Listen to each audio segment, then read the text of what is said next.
Hello friends, good afternoon. তোমরা সবাই কেমন আছো বন্ধুরা? আশা করি সবাই ভালো আছো, আমিও ভালো আছি। তোমাদের কাছে নিয়ে চলে এসেছি আমার দুপুরের আজকের লাঞ্চ মেনু বন্ধুরা। এখানে দেখো রয়েছে ভাত, করে দিয়েছি মাছের মাথা দিয়ে ডাল, এই যে পেঁয়াজ রসুন আদা দিয়ে সমস্ত গরম মশলা, নামানোর আগে ঘি গরম মশলা দিয়েছি, নুন মিষ্টি জিরে গুঁড়ো, যেমনভাবে মাছের মাথা দিয়ে আমি আগেও তোমাদের কাছে রেসিপি দিয়েছিলাম একইভাবে ডালটা সেদ্ধ করেছি, মাছের মাথা ভেজে রেখেছি। পেঁয়াজ রসুন আদা টমেটো কাঁচা লঙ্কা জিরের গুঁড়ো হলুদ গুঁড়ো নুন মিষ্টি সমস্ত কিছু কষিয়ে মাছের মাথা ডাল দিয়ে সেই সমস্ত জিনিস যখন সেদ্ধ হয়ে গেছে ভালোভাবে, তখন নামানোর আগে ঘি গরম মশলা দিয়ে নামিয়ে নিয়েছি। আর রয়েছে বন্ধুরা কালকের এই এঁচোড় চিংড়িটা, এটা ভালো করে গরম করে নিলাম।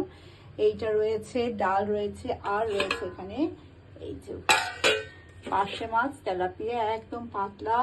এই দেখো কালো জিরে কাঁচা লঙ্কা পেঁয়াজ টমেটো দিয়ে একদম বড়ি দিয়ে পাতলা মাছের ঝোল। আর যেটা রয়েছে এখানে হচ্ছে টক দই, এক্ষুনি দই ছাড়া তো ভাবাই যায় না এখন। তো এই আমার আজকের লাঞ্চ মেনু বন্ধুরা। তোমরা লাঞ্চে কে কি খাচ্ছ আমাকে জানিও। তোমরা সবাই ভালো থেকো, সুস্থ থেকো।